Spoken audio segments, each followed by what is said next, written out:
Hey, welcome back to the channel. If you haven't already, please hit the subscribe and like below. Be greatly appreciated. The Sacramento Kings take on the 7-win Charlotte Hornets tonight, who will be without Ball and Hayward. But, as we've seen with this Kings team, they cannot take them lightly, even though they only got 7 wins, because any given night, a team can come out and smoke you. Let's just ask the Blazers about that. Before I get into tonight's game, I want to talk about the previous 2 games that they had against the Hawks and the Grizzlies. The Hawks game started off terrible. They were down 31-8 at one point. It was just like a repeat of the Blazers game where they couldn't stop them, they couldn't score.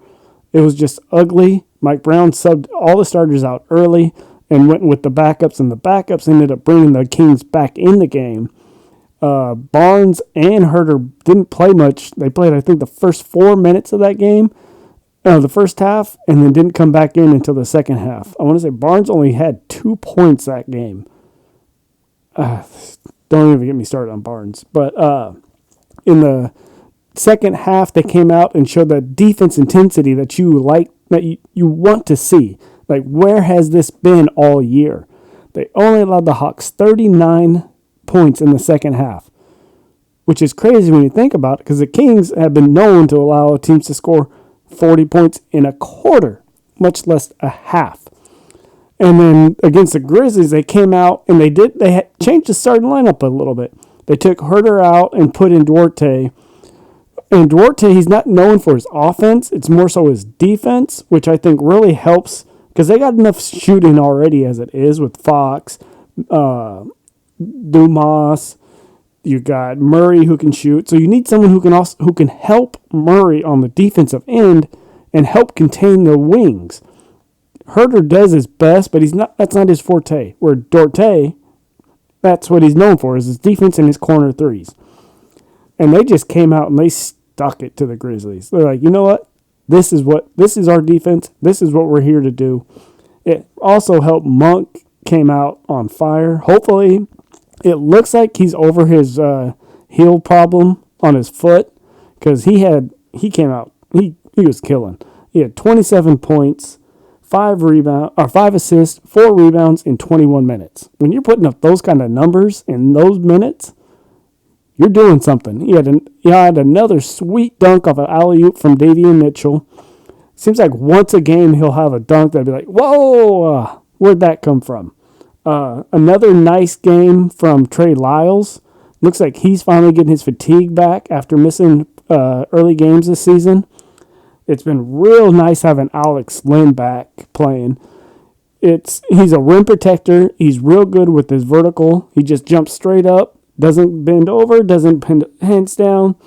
So he affects a lot of shots where the players jump into him, but since he just goes straight up, they can't call a foul on him. So they got a lot of good rebounds from that. Lynn, a lot of good. You don't see it in the stat sheets, but when you watch the game, it's like, oh, okay, yeah, he played some good defense. Domas with a 21 rebound triple double.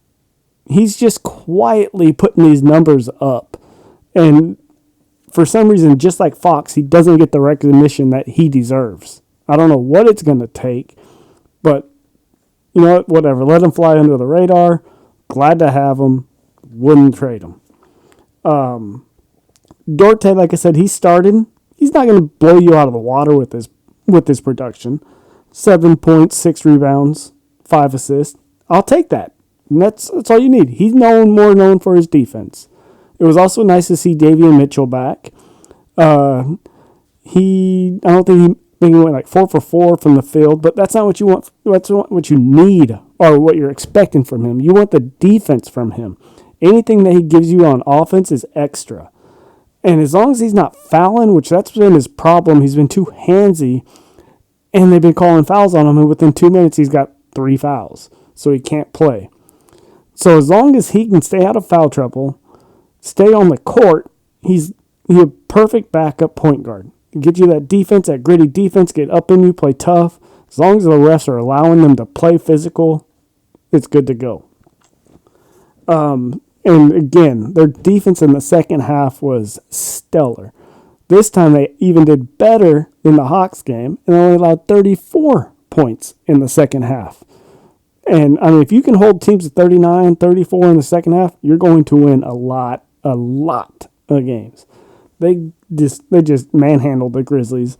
That game, it just got out of hand, got ugly. The Grizzlies would get it within 10, and the Kings would just go back on a run. Ended up winning by 31, and it was just, the crowd was just quiet. On the Monk alley-oop, it's just so funny when you look in the background and you see the fans. It was just like, again. But it was pretty funny. But yeah, tonight against the Hornets, you can't sleep on them. Miles Bridges, he's an athletic forward, so the Kings got to watch out because, like I said, he's the kind of guy that destroys the Kings. They struggle against someone like that. Hopefully Keegan Murray can somewhat contain him, not going to stop him, because considering he's really their only threat, he's going to go off for 20 most likely.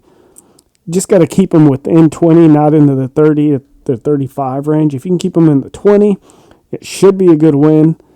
Let's see, though. I mean, the old saying you hear a lot is the first home game after a long road trip, for some reason, is always a tough one to win. And that's what happened with the Grizzlies. It was their first home game after a long road trip, and they lost. So let's see. Hopefully the Kings can protect that home court. Yeah, so go Kings. Light the beam. Hit the subscribe and like.